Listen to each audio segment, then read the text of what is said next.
చెల్లెమ్మా మీ ఆయన జోక్ చేశాడు కదా, నువ్వు కూడా జోక్ చేసావు అనుకో, అప్పుడు సమానత్వం అయిపోద్ది. జోకేష్ చూడు, చెప్తాను సంగతి. జోక్ నేను చెప్పను. మా ఆయన చాలా మంచివాడు అన్నయ్య. ఓహో, చెల్లెమ్మ కూడా జోక్ చేసింది. ఇప్పుడు చూడు సమానత్వం అయిపోయింది. అయినా చెల్లెమ్మ పనులు షేర్ చేసుకొని వాడితో కాపురం ఎందుకు? విడాకులు ఇచ్చేవచ్చు కదా. వీడేంటి ఇలా ఉన్నాడు? విడాకులా? జోక్ చేశా. సమానత్వం కోసం నేను కూడా జోక్ చేశాను అనమాట. మీ ఆయనకి సెన్స్ ఆఫ్ హ్యూమర్ ఎక్కువ అనుకుంటా. వీళ్ళ మాటలతోనే కడుపు నిండిపోయినట్టు ఉంది కదా అంజు. లేదండి, నాకు ఆకలేస్తుంది, నేను తింటా. అలా ఎలా తింటావు? సమానత్వం కోసం నేను తినకపోతే నువ్వు కూడా తినకూడదు. రా వెళ్ళిపోదాం. ఏమండి? బాబుకి అన్నిట్లో సమానంగా ఉండటం ఇష్టం అనుకుంటా. అవునండి, మా ఆయనకి సాంబార్లో ముక్కలు లేకపోయినా పర్వాలేదు, కానీ లైఫ్ లో సమానత్వం మిస్ అయితే మాత్రం తట్టుకోలేడు. అవునా? బ్రో, అంటే మీకు ఇప్పుడు జుట్టు ఊడిపోతే మీ ఆవిడ సమానత్వం కోసం గుండు కొట్టించుకుంటుందా? ఈ ఐడియా ఏదో బాగుంది అంజు. నెక్స్ట్ టైం ఇలాగే పాటిస్తాం బ్రో.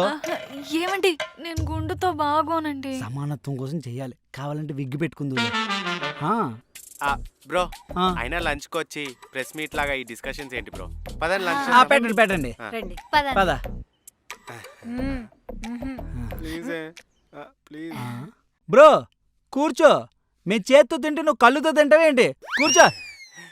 అంటే ఈరోజు మా ఆయన ఏం తినకూడదన్నయ్యా, ఉపవాసం. అది కూడా నా కోసమే. అవునా? భర్తలో సగం భార్య కదా, సమానత్వం కోసం ఆయన ఉపవాసం చేస్తే నువ్వు కూడా ఉపవాసం చేయాలా?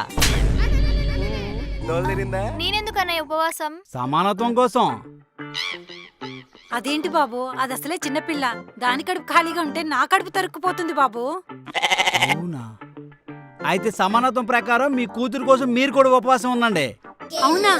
అదెలా కుదురుద్ది? కుదరపోవడం ఏంటి? కుటుంబం అన్నాక అండర్స్టాండింగ్స్, అడ్జస్ట్మెంట్స్, సమానత్వం అన్ని కలగలిపితేనే కదా కుటుంబం. మా ఆయన కాన్సెప్ట్ అర్థం కాక జుట్టు పీక్కుంటున్నారు వీళ్ళంతా. అంజు, వీళ్ళెవరు తినేటట్టు లేరు అంజు. మనమే వడ్డించుకొని తినేద్దాం, టైం అయిపోతుంది. నాకు కూడా పెట్టరా? ఇది వేసుకో అన్నయ్య, చాలా బాగుంటుంది. సరే అమ్మా.